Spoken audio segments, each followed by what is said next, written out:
वो मन के विषय पर हम चर्चा कर रहे हैं और 6 दिन हम 6 संकल्पों पर चिंतन करेंगे। तो कल 18 मई 2020 का जो मेरा वीडियो प्रथम संकल्प का था, आज का ये द्वितीय संकल्प का हम अब प्रारंभ करते हैं। कल हमने चिंतन किया था कि मन की जो स्थितियां होती हैं, मन को बहुत चंचल कहा है, गतिशील कहा है, गतिमान कहा है, लेकिन यह जड़ पदार्थ है और आत्मा की चेतनता से कार्य कर सकता है। एक प्रश्न मुझे कल किसी ने भेजा है कि आचार्य जी, जब हम रात को सोते हैं उस समय भी तो स्वप्नों के अंदर हम मन को बहुत अधिक इधर उधर लेके जाते हैं। तो यहाँ पर ध्यान देने योग्य बात यह है कि हमारी जो शरीर की जो 3 अवस्थाएं हैं मुख्य, प्रथम है जागृत अवस्था जिसमें हम जगे होते हैं और कार्य को करते हैं। दूसरी होती है स्वप्न अवस्था कि जब हम निद्रा में जाना चाहते हैं लेकिन नींद नहीं आती है और हमें स्वप्न आदि आते हैं। तो वो स्वप्न अवस्था में भी मन कार्य करता है। ध्यान रखिए, जागृत अवस्था में भी मन कार्य कर रहा था और स्वप्न अवस्था में भी मन कार्य कर रहा था, लेकिन जब हम गहरी नींद में चले जाते, गाढ़ निद्रा में चले जाते, तो उस समय मन का कोई भी कार्य नहीं होता है, इंद्रियां भी कोई कार्य नहीं करती हैं। तो निश्चित रूप से ये तीसरी अवस्था, सुषुप्ति अवस्था में आत्मा के अंदर मन, इंद्रियां आदि सभी समाहित होकर जाते हैं। कल के 2 संकल्पों का मैं थोड़ा सा चिंतन आपको देते हुए फिर हम आज के विषय पे चलेंगे। कल हमने 2 संकल्प लिए थे। वो संकल्प हमारे थे कि अपने मन को हम कल्याणकारी बातों में, प्रसंगों में व्यस्त रखेंगे। यानी कि मन की चंचलता है, अब मन को व्यस्त रखना है। आप अच्छाई में भी रख सकते हो, बुराई में भी रख सकते हो। आप किसी के भी प्रति मन में अच्छे भाव भी रख सकते हो और किसी के प्रति आप मन में, उसी व्यक्ति के प्रति आप मन में बुरे अच्छे भाव भी रख सकते हो। तो ये आपके ऊपर निर्भर करता है। तो यहाँ पर मन का जो नियंत्रण था, मन को जो कंट्रोल करना था, वह हम जो है मन को अच्छी कल्याणकारी बातों में हम लगाएं। तो ये प्रथम संकल्प हमने कर लिया था। और दूसरा जो संकल्प था कि मन को परमात्मा में स्थिर करना है। केवल मात्र प्रार्थना के समय तो करना ही है आवश्यक रूप से, लेकिन अन्य समय में भी जब भी हम दैनिक दिनचर्या के कार्य कर रहे होते हैं तो उसके प्रथम भी हमें प्रभु का ध्यान आवश्यक रूप से करना चाहिए। आज मन के विषय में थोड़ा और विस्तार से चर्चा करते हैं। कहा कि मन जो है ये क्या है, तो हमारे अंदर एक अंतःकरण होता है और ये अंतःकरण हमारे सूक्ष्म शरीर का भाग होता है। एक तो स्थूल शरीर जो आपको दिखाई देता है अपना, वो है, और एक दूसरा सूक्ष्म शरीर भी आपके अंदर होता है जो कि 17 तत्वों वाला होता है। और उसमें से ये जो आपका जो अंदर जितनी भी चीजें होंगी उसके अंदर में अंतःकरण भी एक आपका सूक्ष्म शरीर का भाग हो जाता है। और अंतःकरण के अंदर 4 बातें आती है जो आप सबके अंदर है। सबसे पहला है मन, जो हम अनुभव भी करते हैं। दूसरा है बुद्धि, जो हम अनुभव भी करते हैं। तीसरा है चित्त, यानी कि मन और बुद्धि का जो विश्लेषण करके हम कार्य करेंगे, उसकी वृत्तियां हमारे स्वभाव के रूप में हमारे अंदर स्थापित होती चली जाएंगी। तो ये चित्त का अपना स्वभाव है। और चौथा है अहंकार, यानी अभिमान से परिपूर्ण। ये हम सब के अंदर है। और मन, बुद्धि, चित्त और अहंकार के अंतर्गत निश्चित रूप से सबसे पहला जो भाग है अंतःकरण का, उसको मन कहा गया है। इसलिए मन जो कार्य में प्रवृत्त आपको कराता है, आत्मा केवल मात्र आपके अंदर विचार को प्रकट करता है। जब भी आप कोई काम करने का प्रयत्न करोगे, इच्छा करोगे, तो एक विचार आपकी आत्मा में आएगा। अब विचार की आत्मा को जो आगे कार्य को, उसके विचार को क्रिया में क्रियान्वित करेगा, वह है आपका मन। इसीलिए कहा कि मन को शक्तिशाली बनाना है और मन को नियंत्रण में भी रखना है। अब सुबह उठ गए और स्नान करने की इच्छा आत्मा में हो गई, विचार हुआ, लेकिन मन ने कहा नहीं यार, अभी थोड़ी देर बाद जाएंगे, और आप नहीं गए स्नान के लिए। तो इसलिए मन को इसलिए नियंत्रित करना है कि मन हमारा हमेशा अच्छी दिशा के अंदर में प्रवृत्त हो, अच्छे विचारों के अंदर जाए, और आत्मा के जो जो भी सद्विचार आत्मा में प्रकट हो, उनको क्रिया के रूप में मन जो है वो निश्चित रूप से सही प्रकार से तुरंत क्रियान्वित करना प्रारंभ कर दे। हमारे अंदर मन की वासनाएं बहुत ज्यादा बुराई तक चली गई है, और इसीलिए मन की वासना के कारण ही हम शायद मन को अच्छी दिशा की तरफ लेके नहीं जा पाते। वासना क्या है? प्रयोग के लिए, उदाहरण के लिए समझिए, दैनिक प्रार्थना में आपका मन नहीं लगता है, ये कल भी मैंने आपको बताया था। तो दैनिक प्रवृत्ति में आपका मन क्यों नहीं लग रहा है? इसलिए नहीं लग रहा है क्योंकि जब आप प्रार्थना के समय बैठे हैं, तब आपके मन में परमात्मा के अतिरिक्त कोई अन्य विषय का चिंतन चल रहा है। जैसे आप कोई घर के अंदर कार्य कर रहे थे, उस कार्य को आपने छोड़ दिया और कहा कि अब मैं प्रार्थना करेंगे। तो कार्य जो छोड़ के आए हो वो आपके मन के अंदर में स्थिर है। और यदि आपने सोचा कि अब ये कार्य समाप्त करके हम ईश्वर की प्रार्थना करेंगे और ईश्वर की प्रार्थना के बाद हम इस कार्य को करेंगे, तो आपको ईश्वर की प्रार्थना के बाद जो आपने कार्य को अपने आप को लगाना है, उसका कोई ना कोई भाग आपके मन के साथ में स्थिर रहता है। और ध्यान रखेंगे कि मन एक बार में एक ही बात का निश्चय करता है। मन के अंदर एक ही समय एट ए टाइम दो चीजों की प्रवृत्तियां, वृत्तियां प्रारंभ नहीं होगी। जैसे मैं प्रार्थना करूं तो ईश्वर का ध्यान करूं, मन ने सोचा, या हम बाह्य परिस्थिति का ध्यान करें, दोनों में से एक ही हो। दोनों नहीं हो सकती एट ए टाइम। इसलिए मन को नियंत्रित करने के लिए जो मन हमें कर्म में प्रवृत्त करा रहा है, वो मन जो है हमारा ठीक प्रकार से हमारे नियंत्रण में हो और शुभ कल्याणकारी हो, और इसको निश्चित रूप से हमें अपने कंट्रोल में करना है, क्योंकि मन के माध्यम से ही आपको सुख और दुख प्राप्त हो गए। ये मन की वासना है।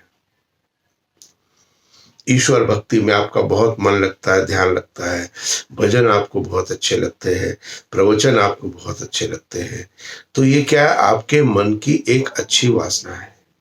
वासना अच्छी और बुरी दोनों प्रकार की हो सकती है। तो हमारा मन जो हमें कार्य में प्रवृत्त करा रहा है, उसके अंदर सद विचारों के अंदर मन की प्रवृत्ति को बढ़ाना, आत्मा के विचार जो भी हमें प्राप्त हो रहे उसको मन की वृत्तियों के रूप में, कार्य के रूप में आगे बढ़ाना, ये हमारा मन विशेषतः कार्य करता है।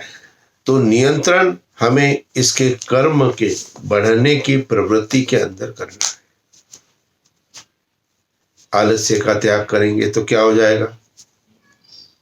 निश्चित रूप से मन की शुभ भावनाएं हमारी उत्पन्न हो जाए। विद्यार्थी है, पढ़ाई कर रहे हैं आप सभी विद्यालय में, तो आपके जब कक्षा के अंदर आप पढ़ाई करते हो और जब आपकी कोई भी अध्यापक जो भी आपको पढ़ा रहे हैं वो आपको जब भी अपना विषय आपको समझा रहे हैं, तो उस समय आपका ध्यान और मन, क्या मैंने कहा, ध्यान और मन, ध्यान है इंद्रियां और आपका मन पूर्णतः उस विषय के साथ यदि संलग्न है, तो जो कर्म आप कर रहे हैं उस समय विद्या की प्राप्ति का, वो आपको पूर्णतः प्राप्त हो गया। अन्यथा आप बैठे हो क्लास के अंदर और आप कुछ और विचार कर रहे हो, मन में कुछ और बातें चल रही है, अध्यापक आपको, टीचर आपको तुरंत कहते हैं, क्या कहते हैं, अरे तुम्हारा ध्यान किधर है, मन लगा के, ध्यान लगा करके मेरी बातों को सुनो। तो ये हमारा मन जो है हमें कर्म में प्रवृत्त कराने वाला है। तो हमारे संकल्प, जो शुभ संकल्प आत्मा में, शुभ विचार आत्मा में उत्पन्न हो रहे हैं, उनको तुरंत ही हमें क्रियान्वित करने का एक प्रयत्न, एक अभ्यास अपने मन के अंदर करना है और बुरे कर्म की प्रवृत्ति से दूर रखना है। तो कर्म हम दोनों प्रकार के करते हैं, प्रातः से लेके रात्रि तक। अब प्रातः से रात्रि तक हम कार्य किससे करते हैं और मन को क्या प्रवृत्त हमें करना है, तो हम देवयज्ञ के अंतर्गत अंग स्पर्श मंत्र को करते हैं और अंग स्पर्श मंत्र में हम मुख, नाक, आंखें, कान, हाथ की दोनों भुजाएं और पैर की दोनों जंघाएं, इसके ऊपर हम जल को स्पर्श करते हैं। कभी आपने विचार किया है कि यह अंग स्पर्श मंत्र का विधान क्यों किया गया है? अंग स्पर्श मंत्र का विधान इसलिए किया है कि जब आप परमात्मा के ध्यान में जा रहे हो, यज्ञ आदि प्रक्रिया के अंदर में आप संलग्न हो रहे हो, तो जो कर्म आप करने जा रहे हो उस कर्म में आपके मन की वृत्ति आपके शरीर के अंगों के साथ स्थिर होनी चाहिए। तो हम कर्म करते हैं, किससे करते हैं? तो मन के पास साधन क्या है? तो मन के पास साधन है वाणी, नासिका, आंख, कान, हाथ और पैर। आप प्रातः से रात्रि तक कार्य करते हैं, ध्यान रखना मेरी बात। सुबह आप उठ करके कार्य को प्रारंभ करते हो प्रातः का, और रात्रि पर्यंत आप कार्य को करते हो, और इनसे आप, इन शरीर के अंगों से आप अच्छे भी कार्य कर सकते हो और बुरे भी कर्म कर सकते हो। तो यहां पर मन को एक संकल्प दिया अंग स्पर्श के माध्यम से, और हम दैनिक प्रक्रिया में भी प्रातः काल जब भी हम उठे तो भूमि पर पैर रखने से पहले यदि हम एक बार गायत्री मंत्र मन के अंदर पढ़ के और फिर मन के अंदर में यह संकल्प करके अपने पैर भूमि पर रखें कि हमें अपने जीवन में आज की प्रक्रिया दिन भर की जो हमारी हो, उसके अंदर हमारे जो अंग है, मुंह, नासिका, आंख, कान, हाथ और पैर, इन दोनों को अच्छे कर्म में प्रवृत्त करना है। और इंद्रिया किसके अधिकार में है? मन के अधिकार में है। तो इंद्रिया और अंग का अधिकार जो मन के अंदर है, तो यहां मन का नियंत्रण किससे होगा? मुख से होगा, नासिका से होगा, आंख से होगा, कान से, हाथ से और पैर से। तो मुख से क्या है? हम प्रातः से रात्रि तक हम चर्चा करते हैं, चिंतन करते हैं, बोलते हैं, बात करते हैं, और हम इससे सच भी बोल सकते हैं और हम इससे झूठ भी बोल सकते हैं। हम वाणी के माध्यम से संतुलित क्रोध भी कर सकते हैं और वाणी के माध्यम से हम असंतुलित क्रोध भी कर सकते हैं मैक्सिमम। तो संतुलित तो लाभ के दायक है और असंतुलित नुकसान है। सत्य अच्छा है, असत्य गलत है। तो क्यों न हम आज की दैनिक प्रक्रिया में प्रातः से रात्रि तक इस बात का संकल्प करें कि हम अपनी वाणी से सच ही बोलेंगे, शुभ संकल्प करेंगे। हम अपनी वाणी से अत्यधिक क्रोध का प्रयोग आज पूरे दिन भर में नहीं करेंगे। जब भी क्रोध आएगा, मैक्सिमम 1 सेंटेंस, और यदि 1 सेंटेंस में आपका आत्मसंतोष नहीं होता है तो मैक्सिमम 3 सेंटेंसेस हम बोलेंगे बस। मन का नियंत्रण, इंद्रिय का नियंत्रण हो गया। अच्छे कर्म में आपने प्रवृत्ति किया, क्योंकि आज हम विषय पे बात कर रहे हैं कि मन जो है वही कर्म की तरह प्रवृत्त करने वाला है, और इसीलिए हम अपने अंदर संकल्प धारण करें, निश्चय धारण करें कि हम अपनी वाणी का आज से ही प्रयोग करेंगे। नासिका से सुगंधित अच्छे वातावरण में हम रहें, आंख से अच्छी चीजें देखें, बुरी चीजें नहीं देखें, कान से अच्छी बातों को सुने। कान भी एक श्रवण की एक इंद्रिय है हमारी, और कान का जो भाग ऊपर दिखाई देता है ये बाह्य प्रक्रिया है। इसके अंदर जो शक्ति है वो श्रवण शक्ति है, और श्रवण शक्ति के माध्यम से हम अच्छी भी बात को सुन सकते हैं और बुरे भी बात को सुन सकते हैं। लेकिन हमारी मन की वासना कहाँ प्रवृत्त है? शायद अच्छी चीजों को हम कम सुनने का प्रयत्न करते हैं, हम बुरी चीजों को ज्यादा आनंदमय लेकर के आनंद में सुनते हैं। शाम हो गई, फ्री है हम थोड़ा सा, तुरंत अपने किसी मित्र को हमने फोन लगा दिया और पूछा। क्या पूछा? आपने अपने मित्र को फोन लगाया और किसी तीसरे के बारे में आपने चर्चा करनी प्रारंभ कर दी। अब ये जो तीसरे की चर्चा है ना, ये निंदा जो है श्रवण के द्वारा किया गया पाप कर्म है। और इसमें किसने संलग्न किया आपको? आपके मन की वृत्ति ने किया। आप मन के अंदर विचार आएगा, चलो बुराइयां करते हैं या बुरी बातों को बोलते हैं, सुनते हैं किसी को, या किसी ने फोन किया तो वो आपको सुना रहे हैं, आप सुन रहे हो, तो ये आपका कर्म हो सकता है। लेकिन यदि आपको कहीं फोन पर कोई व्यक्ति किसी की निंदा करता है तो वहां तुरंत ही आपको क्या कार्य करना चाहिए? अधिकतर हम भी उस चर्चा में शामिल हो जाते हैं। लेकिन कोई व्यक्ति किसी अन्य व्यक्ति की निंदा यदि हमसे कर रहा है तो हमें तुरंत उसको ये कह देना चाहिए, भाई बताओ, आप अपने हाल बताइए, आप अपने घर का हाल, बच्चों का हाल, आप अपनी चर्चा करें, आप मेरी चर्चा सुने ना, क्यों हम तीसरे के बारे में? तो उसको डाइवर्सिफाई करना है। क्या करना है? डाइवर्सिफाई।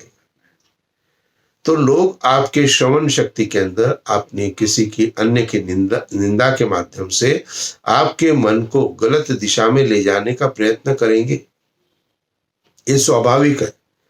लेकिन आपने उस चर्चा में विषय नहीं करना है। कोई भी व्यक्ति आपको लगता है जो आपकी निंदा करता है, जो आपकी बुराई करता है, आप उसको अपने समस्त ध्यान, मन, इंद्रियां आदि से बाहर निकाल कर फेंक। जब आपने उस व्यक्ति को अपने ध्यान मन से, जो दैनिक प्रक्रिया में हम कार्य कर रहे हैं, उससे हमने यदि बाहर निकाल के रख दिया तो निश्चित रूप से हमारा मन क्या है? हमारा मन शुद्ध और पवित्र बना रहा। लेकिन जब हम उसी व्यक्ति के बारे में अपने मन के अंदर विचार करते हैं तो मन अव्यवस्थित हो जाता है, और उसी व्यक्ति के बारे में जब हम किसी अन्य से चर्चा करते हैं तब भी हमारा मन अव्यवस्थित हो जाता है। लेकिन यदि हम उस व्यक्ति के बारे में कोई भी चिंतन, कोई भी विचार न अपने वाणी से करें, न अपने कानों से सुने, न उसके नाम पर, उसके व्यक्तित्व पर कभी हम चर्चा करें किसी से, तो इससे हमारा मन शुद्ध और पवित्र बना रह सकता है। तो मन की कर्म करने की जो प्रवृत्ति है, जो आपको अच्छे और बुरे कर्म में प्रवृत्त कर रहा है, तो इसको एक शुभ संकल्प वाला मन हमारा हो, और जो भी आत्मा में अच्छे विचार आए, आज से आपको ये संकल्प करना है कि यदि कोई भी अच्छी बात मुझे आत्मा में विचार के रूप में यदि प्रकट होती है तो उसको करने में मैंने देरी नहीं करनी है, तुरंत ही प्राप्त करना है। तो तुरंत ही प्राप्त करेंगे, तभी आपका मन आपकी व्यवस्था में होता चला जाएगा और उसको एक सही दिशा दशा प्राप्त होगी। और कभी आत्मा में कोई भी बुरा विचार यदि प्रकट होता है तो फिर अपनी इंद्रियों को नियंत्रित करना है। क्या करना है? इंद्रियों को नियंत्रित करना है। वहां मन तो इच्छा कर रहा है, इसलिए मन को नियंत्रण नहीं कर पाएंगे। इसलिए आत्मा के विचार को मन ने बुराई की तरफ जाने का प्रयत्न करना प्रारंभ कर दिया, लेकिन हमने अपने इंद्रियों को नियंत्रित कर दिया, तो निश्चित रूप से हम उस बुरे कर्म की तरफ प्रवृत्त नहीं हो पाएंगे। इसलिए मन से जुड़ी हुई जो इंद्रियां हैं उनका भी नियंत्रण हमारे अंदर हमें करना अति आवश्यक है। तो मन के अंदर निश्चित रूप से हमें संकल्पों को धारण करना है और मन के हमें स्वामी बनना है। इंद्रियों का हमें क्या बनना है? स्वामी बनना है, दास नहीं बनना है। स्वामी और दास कैसे बनते हैं? अब हमारी कोई भी प्रवृत्ति किसी भी पाप कर्म में प्रवृत्त हो गई, बुरे कर्म में प्रवृत्त हो गई, निंदा आदि में प्रवृत्त हो गई, तो निश्चित रूप से हम उसको जैसे ही करना प्रारंभ करते हैं, इसका अर्थ है मेरा मन और इंद्रियां शक्तिशाली नहीं है। विचार उत्पन्न हुआ, लेकिन मैंने उसको अपने कर्म में प्रवृत्त नहीं होने दिया, तो इसका अर्थ क्या हो गया कि मैं अपनी समस्त इंद्रियों का स्वामी हो गया। मेरी समस्त इंद्रियां केवल शुभ कर्म में प्रवृत्त होगी। मैं अपने मन का स्वामी हो गया हूं।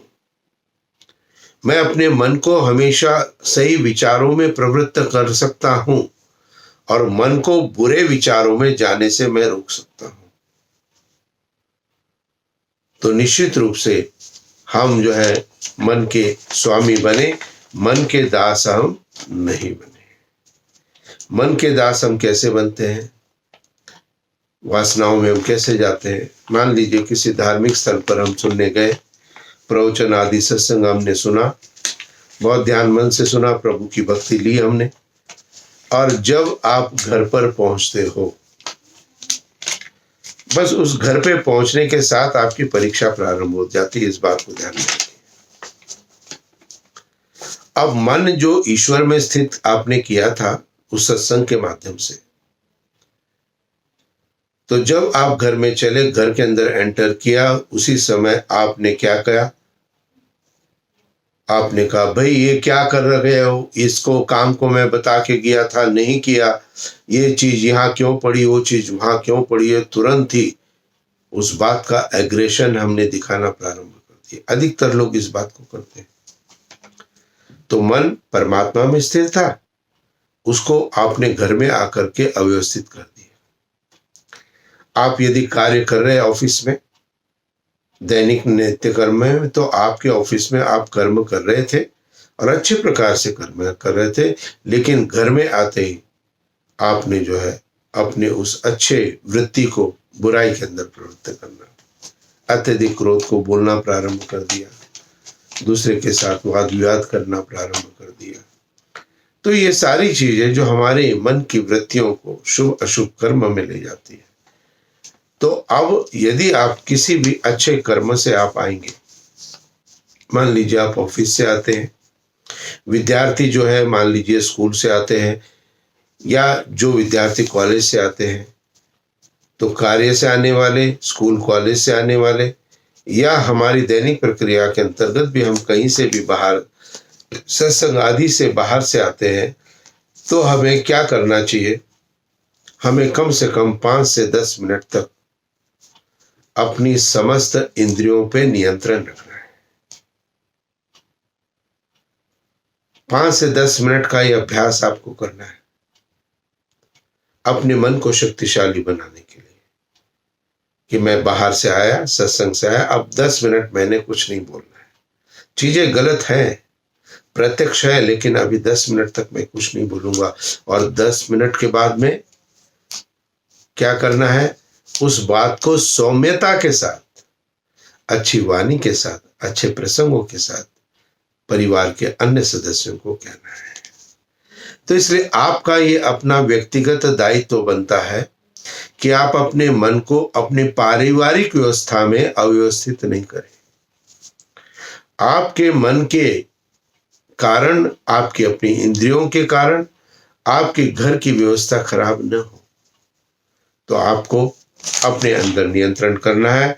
तो सर्वोत्तम जो है वो सबसे पहला संकल्प आज हम जो कर रहे हैं वो ये है कि हमारा मन हमेशा जब भी शुभ कर्म को आत्मा में विचार आएगा, तुरंत हम उस कर्म को प्रवृत्त करना प्रारंभ कर देंगे, अपनी आत्मा को शुभ कर्म में प्रवृत्त कर देंगे तुरंत ही, उसी समय। और यदि विचार आता है तो हम उसको तुरंत ही इन प्रैक्टिकल हम कर देते हैं। कई बार आपके साथ में ऐसी घटनाएं होती हैं, आप किसी बात को करने का सोचते हो लेकिन आप उसी समय नहीं करते हो, और फिर थोड़ी देर बाद आप देखते हो कि इससे गलती से मैंने न करने के कारण ये दुर्घटना हो गई है, ये बात गलत हो गई। तो आपके मन के अंदर विचार जब आया था ना, तभी आपको उसको कर्म को अंदर उसको प्रवृत्त करना है। प्रवचन सुनना है, ठीक है, तुरंत ही उसको अंदर में, खाली विचार को नहीं रखना है। तो पहला संकल्प, जब भी आपका मन, आपकी इंद्रियां शुभ कर्म के अंदर, शुभ विचारों के अंदर, शुभ कार्य के अंदर आपके प्रवृत्त करने का प्रारंभ करें, तुरंत ही उसे हमें इन प्रैक्टिकल अभ्यास में लाना है। दूसरी चीज हमें क्या करनी है कि अपने मन को सत्य से जोड़ना है। प्रत्येक की आत्मा सत्य और असत्य को जानता है। ये महर्षि दयानंद के विचार है, सत्यार्थ प्रकाश की भूमिका, कि प्रत्येक की आत्मा सत्य और असत्य को जानता है, तथापि अपने प्रयोजन की सिद्धि के कारण अविद्या, अहंकार, हठ, दुराग्रह आदि दोषों से सत्य को छोड़ असत्य की ओर झुक जाता है। तो प्रत्येक की आत्मा सत्य को जानता है, तो हमें अपनी आत्मा को हमेशा सत्य कर्म में प्रवृत्त करना है। हम कोई गलत कर्म कर रहे हैं तो हम अंदर से जो जान रहे हैं हमारी आत्मा, तो यदि जान रहे तो असत्य कर्म हमें नहीं करना है। किसी भी व्यक्ति की अनर्गल निंदाएं हम करते रहते हैं, किसी भी व्यक्ति को हम नीचा दिखाने का प्रयत्न हम सामाजिक व्यवस्था में करते रहते हैं। इस सब को बंद करना पड़ेगा आपको, और निश्चित रूप से आपको अपने इस मन को जो शुभ कर्म में प्रवृत्त हो रहा है, उस शुभ कर्म में के साथ साथ उसको सत्य में भी प्रवृत्त करना है। सब प्रमाण, हमें किसी की बात ठीक नहीं लगती है तो हम उससे दूरी बना करके रखें। तो हमारे आज जो मन के विषय में चिंतन रहा, वो कर्म के लिए मन जो प्रवृत्ति है उसके ऊपर हमने थोड़ा चिंतन किया है, और साथ ही 2 संकल्प हमने अपने मन के अंदर आज किए हैं। तो आज जो हमने संकल्प किए थे वो मन के शुभ अशुभ विचार को केवल मात्र शुभ कर्म के अंदर प्रवृत्त करना है, पहला संकल्प आज का। दूसरा, अपने मन को, अपनी इंद्रियों को हमेशा सत्य के तरफ ही प्रवृत्त रखना है। तो ये 2 संकल्प आज के हैं।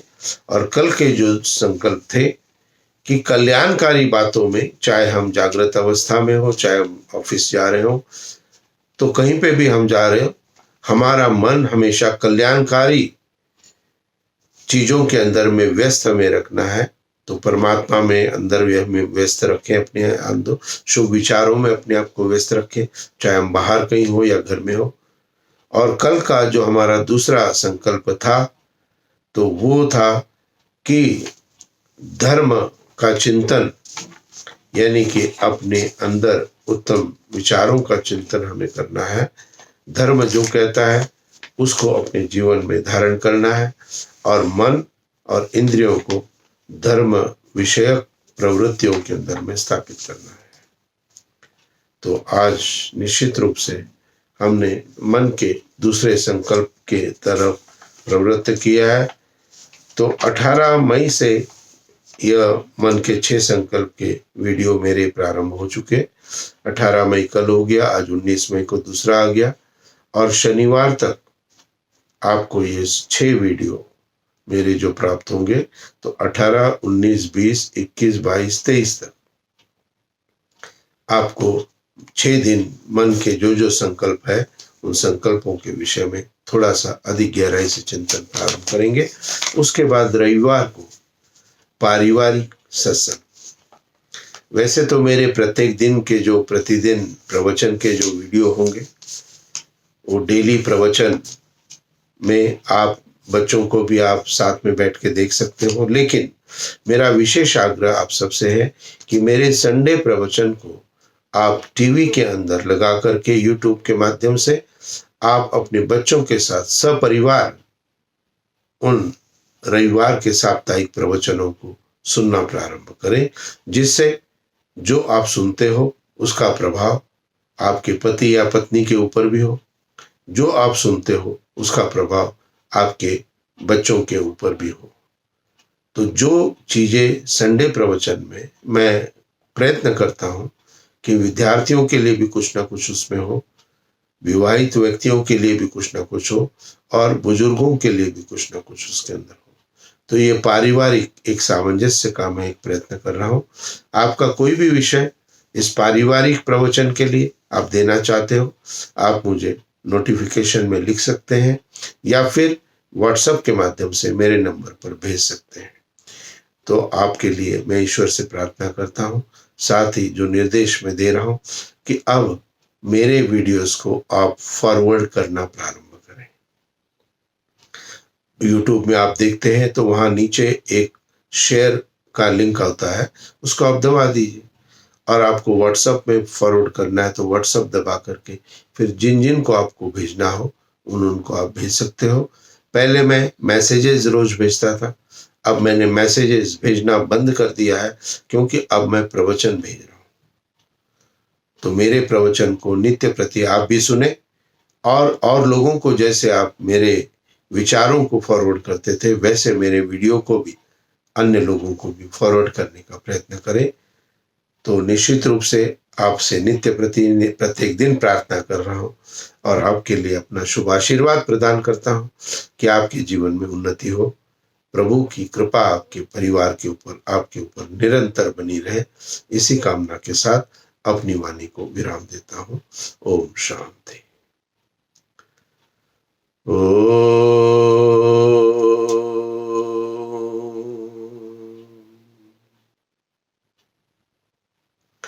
शांति शांति शांति। नमस्ते जी।